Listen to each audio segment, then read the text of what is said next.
good evening. Welcome to KIKI'S chat shows, my people. I have not been here for quite a while now, about 2 weeks. I've been off. Now, during the 2 weeks, it was my birthday. I had a bereavement, a shocking bereavement, and then it was my birthday after that, which was last week, just Monday gone. And so now, today, I am back, not in full form, but ready to do a wonderful chat with my guest, Sir Freddie Green. Now, before I tell you that, as you can see, today is Afro Hair Day. So this is my biggest afro that I have, and I want you to look at it well because this was a major investment. And so there we are. Normally, many of my hairs have names, but this hair is just given reverence. I call her Madame. So me and Madame are doing a show with Sir Freddie Green. Now, people don't know this, but he was on first name terms with Mrs. Margaret Thatcher, Prime Minister of England. And he is a knighted gentleman. And apart from everything else, I'm going to ask him to introduce himself to us. Welcome to KIKI'S chat show. Thank you. Can you tell us a little bit about yourself? You can start from how you became an inventor, or how you felt that you were an inventor, or what made you become an inventor. Well, my name is Freddie Green, as you know. How I became an inventor is a long story, but I'll take you back. When I was a little boy, I used to fiddle with so many appliances, so many gadgets. And I had passion for gadgets and all sorts of technology. In fact, those days, we didn't have high-tech equipment in the world. However, when I was a little boy, I used to build cars, put lights in, steering, brakes, everything. The only thing I lacked was an engine to propel the car. However, because I had many friends, I had so many followers at that age, everyone wanted to be part of the pushing effect, that is pushing me around, me sitting on the car. I used to take my mother's appliances, dismantle them at an early age, and put it back. My father saw this, and so he bought me tools of all kinds to develop my engineering activities. I had problems with my mom because my mom always would penalize me if I had to take her appliance from the kitchen and dismantle it. And my father would tell her, leave the boy alone. I ruined so many of the appliances. However, some of them I put it right. Until, as I was growing, I had to attend college, and I didn't want to go to secondary school because I thought it was too boring for me, because I needed to do things with my hands and put my brains together and do something different. I did that, so I graduated there, and then went to the University of Mines and Technology. At that time, it was Taco School of Mines. From there, I went to the Air Force to work on aircraft engines. But I never stayed long in the Air Force because I thought that I had something better to offer. Because with the Air Force, just like any other engineering firms. Maintenance, you have to read manuals to do the aircraft maintenance or build an aircraft or whatever. I thought, no, that was below belt for me. So I resigned from the Ghana Air Force. Now, I went to Germany, up to the Air Force, and studied metallurgical engineering. Stayed there for about 3 years, came to London. Then I went with the London Transport Underground Clothes Shop, servicing and building equipment for underground trains. Then, How old were you at the time? at that time, I think I was about, is it 32, 33? Okay. Okay. So, in 1983, I was working with the London Transport Underground, their clothes shop, and I had a brainstorm. And the brainstorm was a simple gadget that you put in your kitchen to organize the many appliances plugs, which always are put on the worktop, where even cleaning your worktop in the kitchen, water may go into the plugs, and that can cause electrocution if you plug the plug into the socket. These inventions, I built a prototype and then went in search of a patent. I got it. So I needed to market this product. I didn't have enough money to do everything myself, but the little money that I had, I dedicated myself to the project and contacted a company to build me the mold, which actually makes the product in the injection molding machines. Mm. That was successful. Then I started marketing the product.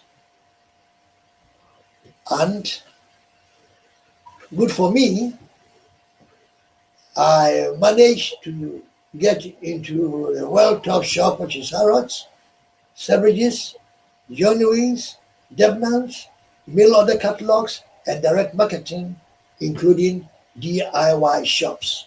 Wow. Then I thought I could do better still. Mm-hmm. But to get to those markets, I had to approach the National Electricity Board for endorsements. In this country? In this country, Okay. the National Electricity Board approved of the product, and they started selling this product in their showrooms. Then I Okay. had another bright idea. I said, no, let me send Maggie Thatcher some fuel to see her reaction. She was impressed. And I wrote her to connect me to the National Health so that the National Health can use my product. Yeah. Surprisingly, the minister wrote to me, telling me that they received this from the 10 Downing Street, and so they're going to feature me in the National Health magazine. Wow. I did that. And that actually boosted up the sales. So my journey to becoming an inventor, I had to cross some hurdles. It wasn't easy, but all I know is determination, because no lasting glory, as I know, is never won until there's a lot of without any struggle, no lasting glory is won without struggle. You got to struggle before you reach your target, what you want to be. Yeah. And that is it. And from there on, when the product was selling, then I was having brainstorms left, right, and center with different products and other companies where they had the agents. They go to the science libraries, and then they saw my products there in the science library. They get in touch, and they have to call me over to have talk about them trying to produce and license the product. So I continue that until this very time. So here I am talking to you. But in that time, after you've done the plug thing, what is it called? What do you call it? Because It's known as the plug rack. plug rack. Safe, tidy, and secure. Yeah. After you did the plug rack, you also did the fluorescent bulb changer and the bulb changer, because I remember that around the time of your knighthood or so, there was this lord who was very impressed with you. I've forgotten his name now. This lord, Oh, Lord Goldsmith. Lord Goldsmith. That's Yes, right. yeah, that's right. The BBC featured me in a scientific program, and as I was doing the program, I think Lord Goldsmith rang in, and I hadn't finished the program yet, so he gave them a message Mm-hmm. that after the program, Mm-hmm. he wanted to speak with me. Yeah. So after the program, he called in again, and then started talking to me about my bulb remover. This is a system where you can sit down, lie down, remove a bulb from the ceiling, be it a short ceiling or very high High ceiling, ceiling. yes, with extensions. Yeah. And it had so many attachments that even when a bulb is broken, you can attach that, remove the broken bulb, because that also conforms to the health and safety regulations. You don't have to climb on any ladder or whatever it is Yeah. to remove bulbs. Many people are afraid of heights.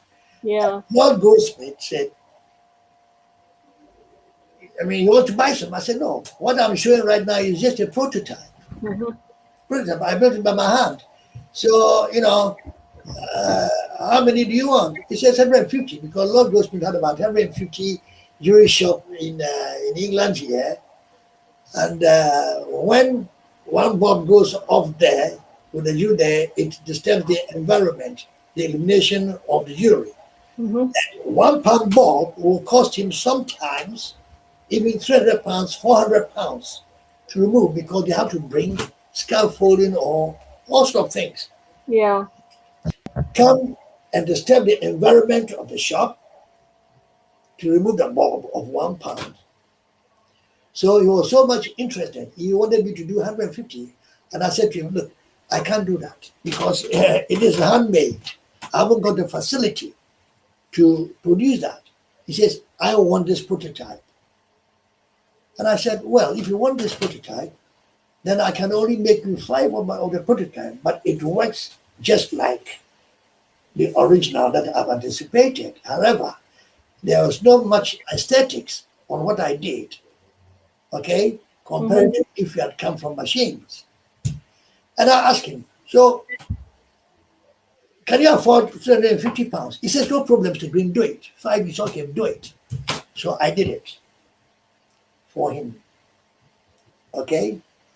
And from there were other inventions coming on, which I have almost about 15, 16, 17 intellectual property behind my name, which I've created a small, gallery over here. It's all hanging with my publicities and all sort of things over there, just to satisfy me. But I'll tell you one thing. Okay. With inventors, the thirst for research is worth more than any money in this world. You get into it, you don't want to stop. It's an addiction. The mere fact that you are creating something to work, put life into a product, that is your satisfaction. And so we don't think about any monetary aspect of what you are doing. Even though it's targeted there, that when you win, yes, you make it. But initial idea, you don't think about the money. You think about what you are going to bring and concentrate on the research that you are doing. That was, that inspired me a lot, and that pushed me to do more. I remember there was with a plug rack, there was an exhibition called the London Matters Exhibition. In fact, Wendy Campbell was there when the Duke came over. The Duke, he spent some time with me. Which Duke? The Duke of Kent. Okay. Yes. And he stayed with people looking at their products, but when he reached my stall, he spent a lot of time because I'll put down endorsed by the National Electricity Board, this, that. So he was really frustrated and wanted to know more about the program. And I explained everything to him, and he decided to purchase 6 of the products. Wow. Yes. And he purchased it, and I issued a receipt. I think he was a little bit perplexed. Maybe because the royal probably thought that I was just giving it down. Give it to him free. Hey, all this hard work that you are You doing. see what I mean?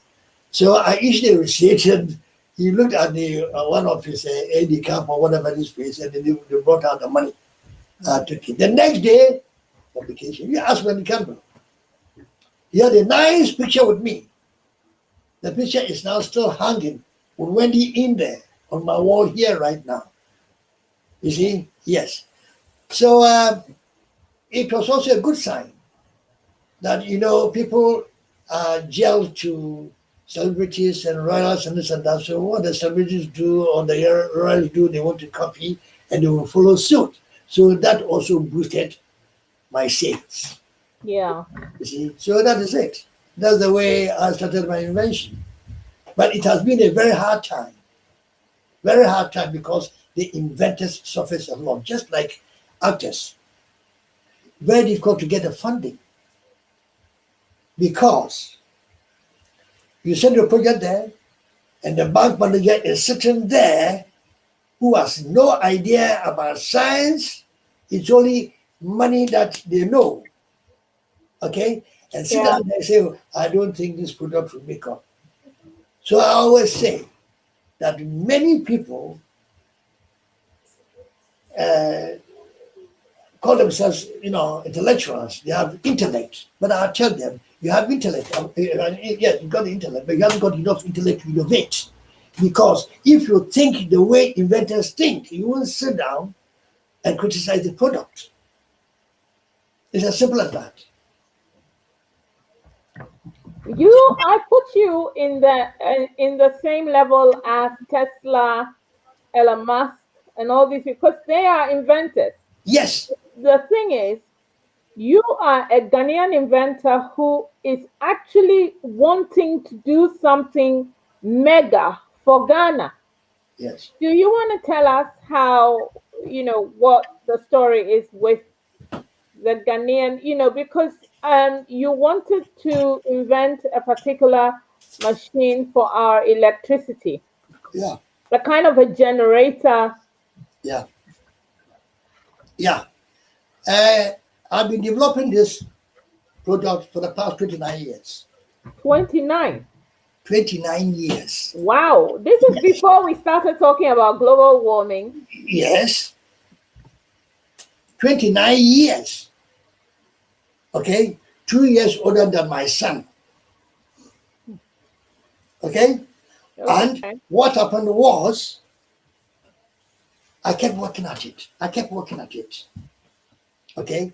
But with technology, you have the concept. Okay? And you want to develop it. You don't get it right just like that. Yeah, you have to keep testing, working, seeing is it working, testing. Yes, you do the first prototype, then you use that first prototype to think further for development. As you are going along, other ideas are coming into your head regarding that very product. You want a perfect product there. I developed that. I started working in 1994. I built a prototype. I remember I told my ex-wife, if we're looking, you may know her, what I wanted to do when I got married to her. And she was condemning the idea. But one day, She was sleeping 2 a.m. and I was still working there, and I finished the product, and I went and pulled her out of the bed. I said, come and have a look. I started the machine. She opened her mouth. She couldn't believe it. Okay? Now, this project is good for Africa. Yeah. Africa, we lack of electricity. And if you consider the rural areas, the villages, to mount pylons and cable it from Akosombo to those villages is a lot of money. But my product even does not use petrol or any fossil fuel. It's a compressed air energy, pneumatics, which just revolves a generator to produce electricity outside there. But even further still, it needs some adjustments. Once I have the sponsors to come in, that means I've got to bring in electronic engineers, electrical engineers, okay, all sorts of things, so that we bring the products together, because the product is already there. Now we need to find a way to develop it to suit what we are after. I presented this project to NPP government when they came to power. 2001, wrote the presidency. They wrote back and told me that they have sent my PowerPoint presentation to the Ministry of Energy. Okay? Yeah. Yes. And I waited 3 weeks' time. They sent me from the president the same letter. I said, if you are not serious, I forgot about them entirely. This product was shown live on television in Ghana. They came to my place to film it. It was published in papers. Okay, but I can't understand. Okay, Ghana government. I don't mean present government or future government. Or past government. Okay, past government. Yes. You see, they have to shine their eyes. They're going to be able to imagine. I can define imagination in a way that, you see, imagination is more important than knowledge. For knowledge is limited. Imagination embraces the world. Okay? So if they can have imagination, I think they can do better for inventors, because I believe that there are so many people in Ghana, young guys in Ghana, who have great idea, and the government must help them. If Ghana government want to invite me to come over to explain what I have, it will be better for them. It's as simple as that. Other than that, I have to die and take my ideas to my grave. Simple as that. So we don't want you to take your ideas to the grave. We want you to, because what you are describing, to be able to use air energy to create electricity for towns, cities, and villages, and to be able to even sell this to other Yes, countries in Africa. That would help Ghana, because you are a Ghanaian who wants to help Ghana and wants to help Africa at large. yes, Anyway, I think that I should invite your son Frederick Green, to come on and let us talk a little bit, because he's political. He is in politics, and I shall introduce him when he sits down. Where are you, Frederick? Is he there? that's my boy. Yes. Let me tell people who you are. Now, people, this is the son of our inventor, and his name is Mr. Frederick Green. He is a CEO of Ziblit Green Logistics. He is a member of the International Freight Forwarders Association UK. He's the executive secretary of the Green Gold Foundation NGO, Good boy. and he's the founder and president of the Spartans Group, MPP Ghana. Now, MPP is a party that your dad went to see in 2001 to set up this great prototype to give us electricity in our whole country and even beyond Ghana. And it didn't work. So now that MPP is still in power and you are a founder and president of the Spartans Group, are you going to help your dad? Thank you, Kiki, for the opportunity. Let me send in a special greetings to all our viewers and listeners. Oh, thank you. Good. And first of all, let me congratulate Sir Freddie Green because one thing, I was enthused with the kind of information that he was bringing out. Because when we talk of technology and science, Yeah. I believe and I know that is one of the main engines that will grow and develop every developing country. You understand? Mhm. If you are not into science and technology, you can't grow your country. And this can be done in the health sector, in the education sector, um, even almost all the sectors. In fact, science and technology is very important. It's very important Very in important. development, You see, basic and country development. Everything is science. Even this coronavirus, we're talking about the science of it. definitely, definitely. Everything is a baking bread is science because of yeast, this, that. You have to watch it to do. Yeah, I agree.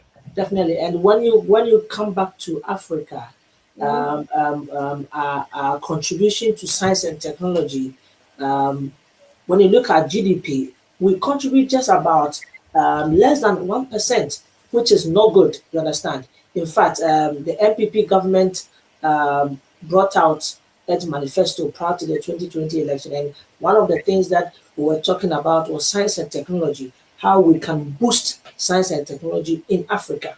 So I Yeah. must congratulate my dad. He's not only my dad, he is a legend, I always say, and he's a mentor because with what he has done so far, in fact, um, is good, and Yes. we appreciate him for that. And we, the young ones, coming are learning a lot from him. Now, coming back to the question of how our government can support that is ideas and what have you. In fact, electricity is also another big challenge that especially Ghana was facing. In fact, before we came into power, Hmm.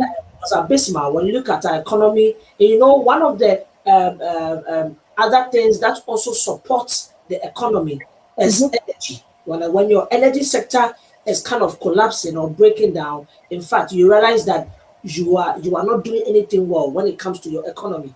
And this party called the National Democratic Congress took the government, or let me say, took the country into IMF. In fact, at the same time, too, we were struggling and the economy was in shambles. And in fact, our electricity issues were always on the rise because anytime factories were working, you will see that, in fact, we even generated a name that we mostly used to mention in Ghana as Dumsor. You understand? And it was very terrible. So I think it was one thing that this government had at heart to really come and help. And thanks be to God, when we came into power, we have contributed a lot in our energy sector. Today, I'm proud to tell you that under the leadership of His Excellency, Nana Dankwa Akufo-Addo, we are coming out. In fact, we are almost out of the energy crisis that we're facing as a country. One of the prudent measures that he put in place was to cancel a lot of power purchasing agreements that the ex-war government came up with, because you see, it was rather a burden to us in terms of cost, because they had signed unnecessary agreements that was sinking the economy or putting pressure on the public purse. But with the first prudent measure that he put in place was to cancel a lot of the PPAs, which are the power purchasing agreements. When we did that, we started doing well, producing a lot of energy, and then I can boldly tell you that now we are good to go.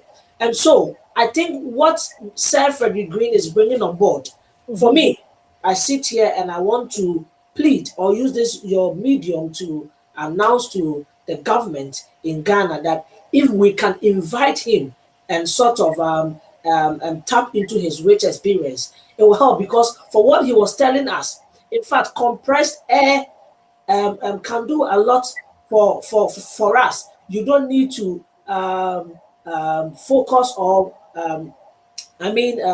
get the use of fossil fuels and other stuff. In fact, it won't help. But compressed air energy is really good from what he was saying. Well, I'm not into the sciences, and from what he was saying, I think it will help our country a lot. So I think we should give him the chance, invite him, and the energy ministry can call on him.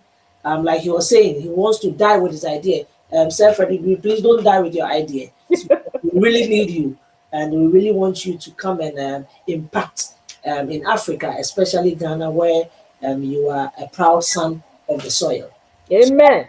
That is Amen. the way to go. So I'm using this as your medium to call on the government to invite him. I hope that not because you are my son, you are fighting for me. I don't want any controversies in this because some people out there may say, "Oh yes, that is his dad," so he's speaking for the dad, which they don't know the truth. Let me come back to, excuse me to cut you short there. My energy program, if you take your engine from your car and put my system in, it goes electrical. It can fly an aircraft. If Wow. you go to Cape Coast, all the fishing ports there, they use outboard motors with petrol. This one, you don't use any petrol. It's embedded in it. These drones that have come, okay, the drones they're using right now, it's not an engine, it's electric motors. People buy petrol for an outside generators. You don't need that. My compressed air can be designed to be a mobile generator. What more do they want? What more? So I want to let the viewers know this, that not because he's my son and he's fighting for me, I can fight my own fight because I'm a soldier. You understand? I'm a soldier. Yes. And anybody who can understand that, that person can go and bend the sea. I speak my mind. I'm not afraid of anybody. I'm 76 years old. Okay? So I don't care what I say. Okay? He's in a different team. He's in Manchester United. I'm in Chelsea. But he's my son and I'm the father. So it can be an MPP. I can be on my own party. Period. I'm not begging anybody. I'm not. I don't beg. Simple as that. So over to you, boy. Okay, Kiki, like I'm saying, I'm very much optimistic that the government of Ghana will definitely extend an invitation to Sir Freddie Green to come and share with us what he has in him, and of Indeed. course to help the country. Why not? From the way he's talking, you can see he's a very straightforward man who is very Passionate. good and Passionate. disciplined. Okay, he wants to sell this to the good people of Ghana, and that's it. That is it. Okay, you can see that he as work first. He's not really sitting here thinking of what he's going to get or whatever. For excuse me to say, he's 70 plus. You understand? And so I mean, what I thought does he want? He wants to contribute something, and you can see the history he was given right from 1970s, 80s, thereabout. You can see the kind of work he has done for the country. Okay, and for me, I'm in love with it. I'm in love with it. Excellent. One thing I wanted to ask, I will come back to you, but I want to ask Freddie Green that I noticed that even though a lot of Black people have invented a lot of things, in America, for example, it's a Black man who invented the ironing press, Black man invented even the lift to go up and down, black inventions of a lot of things that we freezer was invented by a black man. A lot of people don't know this. This is not taught in school. There are a lot of black people inventing things, creating things, but somebody is always stealing the patent. Even KFC. Colonel Sanders is supposed to be a white man, but it was a black person who taught him how to make the chicken, which is now very famous all over the world. So, why are black inventors not recognized for some of the most useful inventions that we have right now? Do you know? Yes, Kiki, I'll tell you, it's all over the world. It's all over Okay. the blacks. I can give you 2 or 3 examples. If you know Sir Frank Whittle. Sir Frank Whittle was the one who invented the jet engine. At that time, he was working with the Royal Air Force. He presented the project, and the commanding officer thought it would work. Another commanding officer came, did it. Also, one commanding officer was asked to come to that squadron, and then he still insisted. So he told the commanding officer what he had in mind and what he can do with all the drawings. And the commanding officer said, "No, this should be a good idea. Let's experiment it and do it."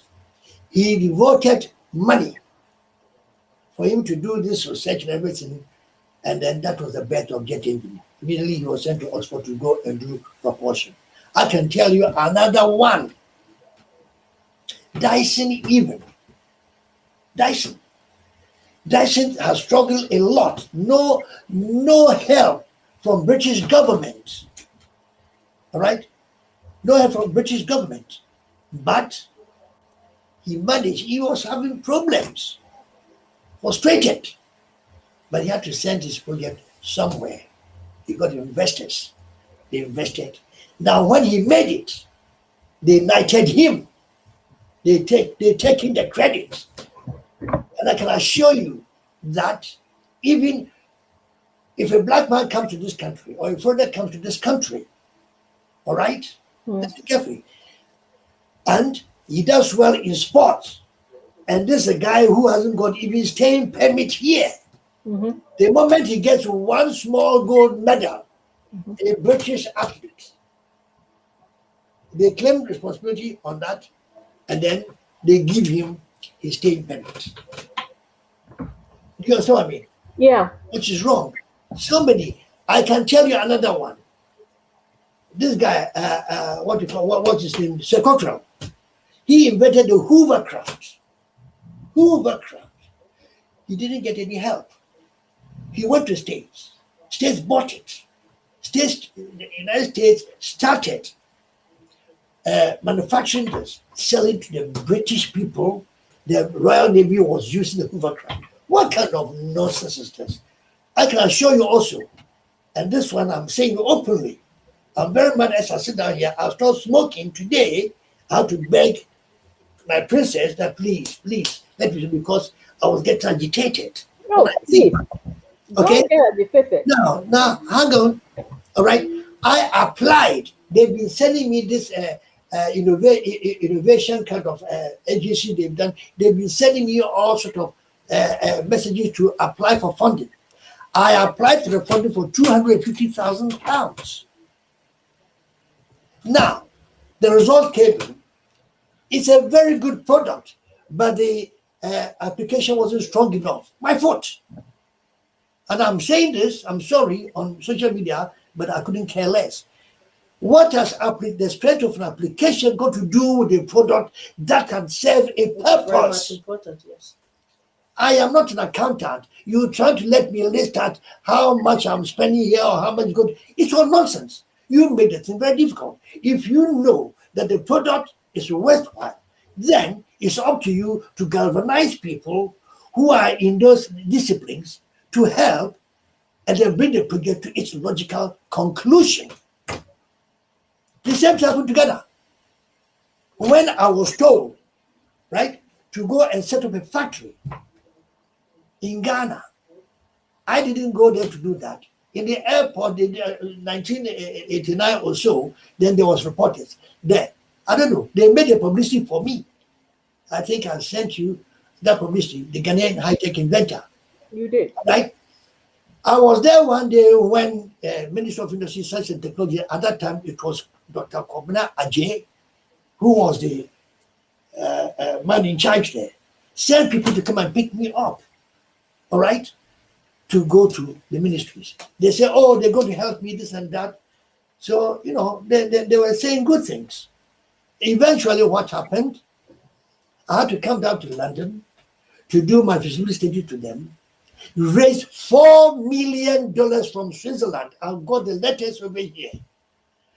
I had meetings with Kosibote at that time, Agama, all right, Bank of Ghana. In the long run, when the time came for them to sanction this loan, they wrote me some stupid letter telling me that Bank of Ghana cannot guarantee that foreign loan for a private company in Ghana, so I should sort out suppliers or buyers credit. I got mad and I had to come down to London. I said, there's no hope in Ghana. No hope. They're not civilized. But They should know what innovation is all about.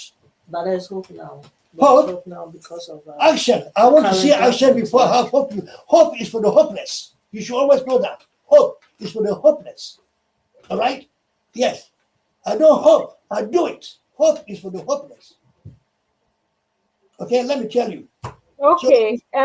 So whilst we are on the subject of funding, is a big problem, of which Frederick has assured us that he's going to try and put in a word. And also, we're going to try and send this video to all sorts of people after the show so that people can see what it is. You're very passionate. You are an inventor. You have invented things, and we need this invention that you have been at for 29 years.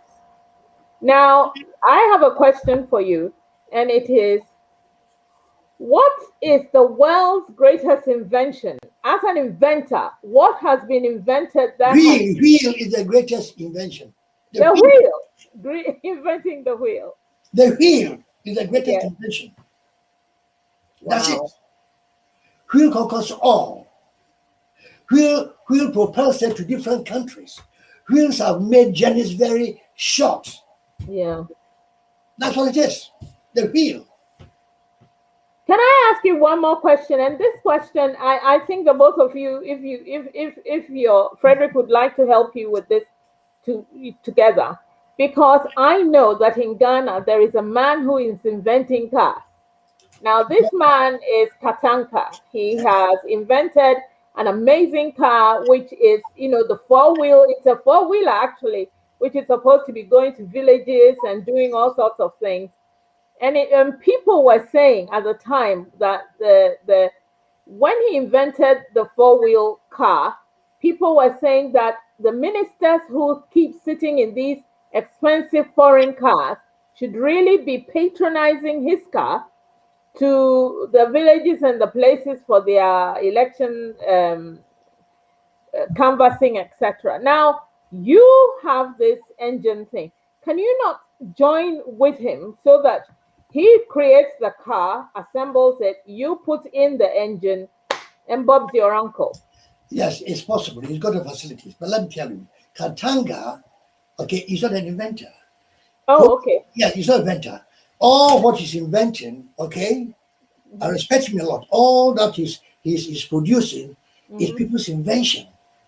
All right? But with invention, okay, 25 years past your right, anybody with money can produce that. I appeared on what do you call this television studio in Ghana, okay?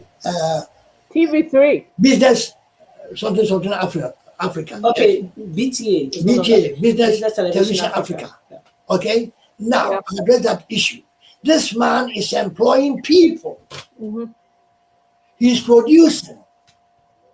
Now, why is it that Ghanaians don't want their own products, but rather Just go out there and spend money. But I learned there are some professors there who are condemning this man. You understand what I mean? Yeah. But on the show, I addressed it and I said, so these professors, what have they done when they have the mouth to condemn this man? The government must try to help this man expand. Okay, he's used his own money to prove what he can do and create an employment. So they should bow down for him. They should bow down for him. But people are criticizing him. It's Well, not, your son Frederick is a CEO of Green Logistics. Frederick, you can go and meet Katanka. He assembles or develops or whatever he does with those cars. And then your dad can put, because your dad's idea, one of the things that I've picked up from the conversation is that it is green. We cut out the fossil fuel. This is free. It doesn't affect the environment. It is easy. It is a technique which he has patented. So he would like to join forces with someone to have this thing working. And from cars to electricity to pumping water to, I mean, this is going to work. I'm very interested. When I read the papers, I was very interested indeed. And we have to find a way to do this. So this particular show, we have to put it out there. you And see, shall I cut you short there, please? You see, Katanka's products, he doesn't actually manufacture the components. These components are coming from different places, just like an aircraft. Yeah. Aircraft parts, different countries manufacture them. There's people who manufacture the engine, that is Rolls Royce over here. There are people who manufacture the wings. There are people who manufacture the instruments. There are people who do the fuselage. And so it's been assembled together. And so Katanga bring these parts and then assemble. It's just like what they are trying to do now in Ghana. Toyota or whatever it is, they bring the parts there. They are asking Cape Coast Institute where even they wanted to partner me. Okay? As soon as they got that, I got a letter here. I don't know, I think I'll send you something. Okay? They forgot about what they were going to do with me because it's an easy way. But assembly is very easy because if the parts are there and you're a technical person, you do it. Reading the diagram, you can do it. But the parts are coming from different places. And I believe Kantanka has contacts in China where every factory there has a particular product to produce. So he's got so many sources where he can get his parts relating to the car that he wants to assemble. Period. You don't need much money to build a factory where you are going to, manufacture the car ring, or generator or whatever. You bring in all these parts and assemble them. That's it. So my product here, very simple. But what I wouldn't say, because that product, okay, compressed air. Some professors come over to me and ask me, now when the air is finished in that tank, how does the electricity push it? I said, that's the heart of the product. I will never. Well, I mean, you can't give them all the details. You see, because I've designed something that gives it continuous, clean, uninterrupted, clean air, okay, to power the generator. That's it. The principle is so different, okay, but it takes a big brain to understand inside what is going through my mind. Period. So it's up to them. Our program has ended. This has been very interesting. And it's interesting to have Freddie and Frederick both on the same show. The two Mr. Greens, one is a sir and the other is on his way.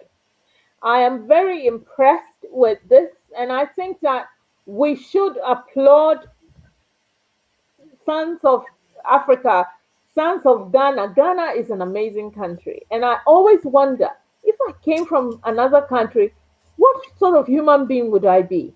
I am so proud of my Ghana, and I'm so grateful that I know great people like you. And I am so, I don't know what word to use to say that I'm very grateful for you to come on the show, the both of you. And I'm very grateful I can say that I had a sir on my show. I am very proud. And I think that we should keep this discussion in mind continually from today. There have been a lot of comments on which I think you should read. It's Green, and I think we should find ways to for you not to die with your invention. That would harm Ghana a great deal. We need to do something for ourselves. One of the reasons why I have this show is we need to help ourselves. Women help themselves, Ghanaians help themselves. We need to do things for ourselves. We're not saying we want to be self sufficient and get away with everybody else. No, but we need to do things for ourselves so that we can live peacefully and quietly because Ghanaians are like that. We're peaceful and we're quiet. Thank you very much for coming on my show. Okay, I want to show you one thing before you go off. Okay, let's do it quickly. 1 minute. Yes. Kiki, Yes? this is our movie coming on. Okay. All I Ever Wanted. On Yes. the 27th of November at Powis Square around Notting Hill in London. Nothing. Yes. Yes. All I Ever Wanted. All I ever wanted. People, I need you to know that Sir Freddie Green is also an actor. Oh. He is not easy. He acted in the show All I Ever Wanted. He's been here before to talk about the show, and here he is reminding us that on the 27th of November, there's going to be a massive Red carpet event, dinner, after party, the whole works. And so, people, if you remember what happened last night with the gala in America, it's going to be the equivalent. So let us all get ready to go and join in and help this film become something else. Okay. Now, there are so many comments on YouTube and on Facebook. So I need you to read them and try and answer as much as possible. I wish you well, Frederick. I'm very impressed with you. We need young blood in our politics. And, Frederick, you must come back and let's talk some more. Yes, Kiki, but let me just chip in my final comment. With what that is saying so far, I'm pleased to let you know that, first of all, the government in Ghana, led by His Excellency Nana Akufo-Addo, instituted a presidential advisory, board that is going to look into science and technology. We are going to expand infrastructure in terms of technology and other things.